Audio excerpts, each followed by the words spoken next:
Hello दोस्तों, नमस्कार। जो आज भारत की स्थिति हो रही है, एक कवि हैं संपत सरला, नाम है उनका। कवि हिंदी सम्मेलन के कवि है, बढ़िया कवि है। कवि क्या है? कवि ने यो बता दिया जो आजकल भारत की स्थिति चल रही है, जैनमैन स्थिति चल रही है। जैसे युवा बेरोजगार हो रहा है, काफी बेरोजगार है युवा, क्योंकि पढ़ाई करके भी वो अनपढ़ों में शामिल है। इस टाइम जो बंदा पढ़ाई करके भी अनपढ़ों में शामिल है, क्योंकि पढ़ा लिखा भी बंदा 12-13 हजार की नौकरी कर रहा और अनपढ़ भी 12-13 हजार की नौकरी कर रहा। तो पढ़े लिखे और अनपढ़ों का लेवल एक कर दिया। और उनने मीडिया पे भी सवाल उठाए। पहले तो भैया वीडियो देखो, वीडियो एंड तक देखना भाई, आपसे गुजारिश है। अगर कोई समझदार होगा तो इस वीडियो को जरूर समझेगा और दिल से समझेगा। अगर भाई मूर्ख होगा, अंधा भक्त होगा, तो भाई वो तो फिर भैया माइंड से आउट होगा, गोबर ही भर रहा होगा। इसमें किसी भी पार्टी का, मैं सबको पार्टी का नहीं कर रहा, किसी भी पार्टी का हो भाई, उस स्थिति को देख के भाई पहले तो पूरी वीडियो देखो। वीडियो मीडिया के लोग यहाँ बैठे होंगे, ये भी बहुत हंसा रहे हैं सर। ये तो अच्छा वेब पोर्टल का कार्यक्रम है। सुबह अखबार पढ़ दो तो हंस हंस के पेट दुख जाता है मेरा। अखबार में आप खबर पढ़ो, एक लाइन में व्यंग हो जाता है। आज भारत के प्रधानमंत्री भारत आएंगे।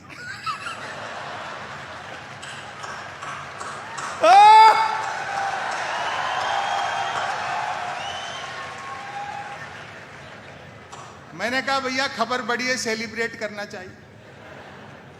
मैंने एक 8-9 साल के बच्चे को 10 रुपए दिए। मैंने कहा बेटा, सामने आइसक्रीम के ठेले वाला है, 5-5 रुपए की 2 कुल्फी ले आना, एक तू खाना एक मैं खाता हूं। आज भारत के प्रधानमंत्री भारत आए।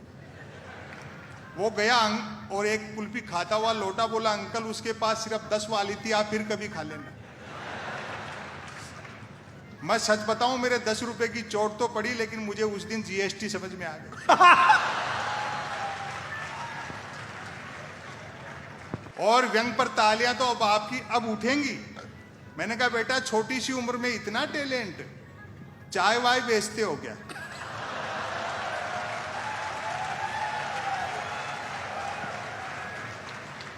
बोला नहीं अंकल, मैं तो पढ़ता हूं। आप जानते हैं ना, अनपढ़ के लिए पॉलिटिक्स के अलावा कहीं स्कोप नहीं है।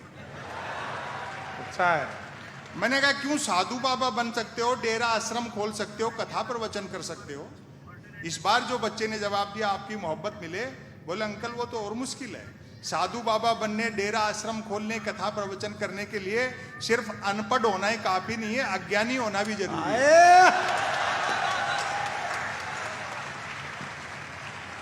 कमाल है। दिस इज कॉल्ड संपत सरल। वाह। गांव का, देहात का आदमी किसी मंदिर मस्जिद के झगड़े में नहीं पड़ता, राम तक से मजाक कर लेता है। वो कुमार बाबू, एक आदमी का घर था शमशान घाट के पास में, और वो नई नई भैंस लाया। सुबह सुबह जैसे ही भैंस को दूने बैठा, उधर से एक अर्थी आ गई, राम नाम सत्य है, राम नाम सत्य है। इतनी भीड़ और झूठे लोगों से राम का नाम सुनकर के भैंस बिदक गई। लात मारा, दूध डुल गया, उस गरीब का नुकसान हो गया। वो जैसे ही दूसरे दिन फिर भैंस दूने बैठा, उधर से फिर अर्थी आ गई, राम नाम सत्य है। उस गरीब का पहले दिन नुकसान हो गया था। उसने पहले जाकर के अर्थी वालों से पूछ लिया, क्यों भाई कल वाला लिए घूम रहे हो या कोई ताजा मार लाए?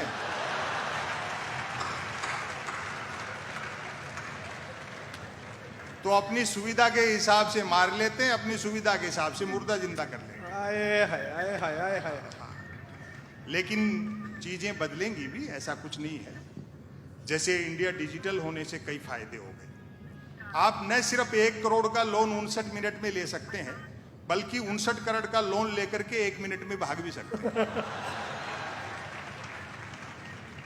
और बड़े व्यापारी लोग यहां बैठे हैं। बिजनेस तो इतना आसान हो गया डिजिटल इंडिया होने के बाद कि बस पूछो मत। अच्छा। मैं तो अभी पिछले दिनों दवा खरीदने गया दुकान पे, तबीयत खराब नहीं थी, दरअसल एक्सपायरी डेट की दवाइयों पे डिस्काउंट चल रहा है। संयोग से उस दिन धनतेरस थी, तो दवा वाले ने पूछ लिया आज कैसे? मैंने कहा 2 कारण है, एक तो धनतेरस थी तो कुछ ना कुछ खरीदने का रिवाज है, और दूसरा आज के दिन सारे बाजार में आप ही के यहाँ सबसे कम भीड़ थी। तो वो भी मजाक पे उतर गया। बोले यार सच कह रहे हो, तमाम दुकानों को देखते हुए, भीड़ को देखते हुए सोच रहे थे एक दिन के लिए हम भी दवा की दुकान के आगे बर्तन रख लेते तो 2 पैसे का बिजनेस ठीक से हो जाता। वो 10 दुकान छोड़ करके सिंह साहब है मेडिकल वाले, वो तो दीपावली पे पटाखे बेचते हैं। मैंने कहा सिंह साहब के पास पटाखे बेचने का लाइसेंस है क्या? बोलो लाइसेंस ही पटाखे बेचने का है, बिना लाइसेंस के तो वो दवाइयां बेच रहे हैं।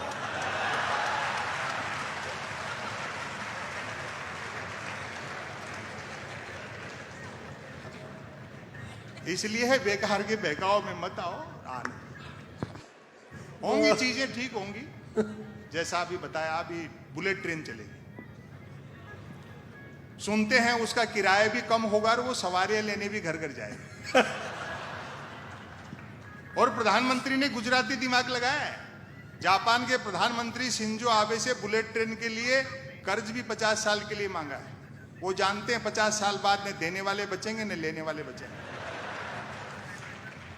और बाई दी वे 50 साल बाद किसी जापानी को अपना कर्जा याद रह गया, वो जैसे ही अपना कर्जा मांगने बंबई उतरेगा, अपन उन्हीं की बुलेट ट्रेन में बैठ के अहमदाबाद निकलेंगे।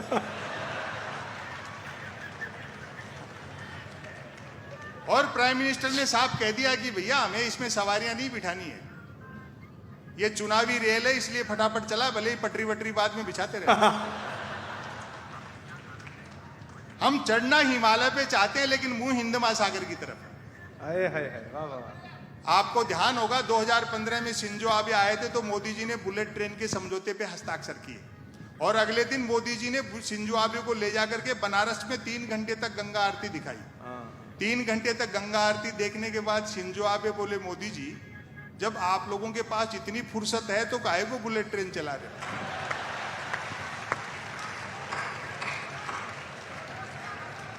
जो बुनियादी मुद्दे हैं, रोजगार चाहिए बेरोजगारों को, क्या बात है। फीस महंगी हो गई, वाह। महंगाई आसमान छू रही है, और लोगों की जो सामान्य जरूरतें हैं वो तक पूरी नहीं हो रही, तब कुछ चीजें हैं, तभी हम लोग व्यंग करते हैं। स्वागत है, क्या बात। महापुरुषों के नाम पे, मिथकों के नाम पे लड़ा जा रहा है।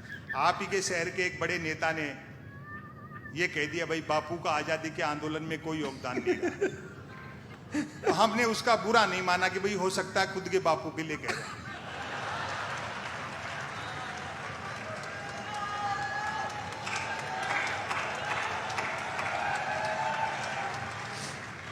हरियाणा की सरकार के स्वास्थ्य मंत्री ने तो कहा कि जब से नोटों पे गांधी का चित्र छपा है तब से नोटों की कीमत घट गई।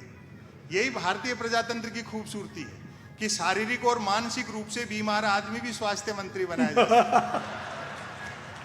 क्या बात है संपत, क्या बात, वाह। अभी 30 जनवरी को हमने एक दुर्घटना क्रम देखा कि गांधी का पुतला बना करके गोली मारी गई, उसमें से खून निकला और खुशी में मिठाइयां बांटी गई। गांधी तब भी हंसे होंगे कि यार जिन मूर्खों ने गोली मारी, खून निकला और खुशी में मिठाई बांटी, वो मिठाई खरीदने के लिए जो धन खर्च किया उन रुपयों पे तो गांधी छपा हुआ था। क्या बात। तो वीडियो देख के कैसी लगी कमेंट और लाइक और सब्सक्राइब करना जरूर भूलिए मत भैया। वीडियो एकदम दमदार थी भाई। वीडियो अच्छी लगी हो तो कमेंट करके जरूर बताइए भाई इसमें बात गलत है या सही है। हालांकि मुझे तो कोई गलत नहीं लगी क्योंकि इन्होंने जो बात बताई है जैन मैन बताई है।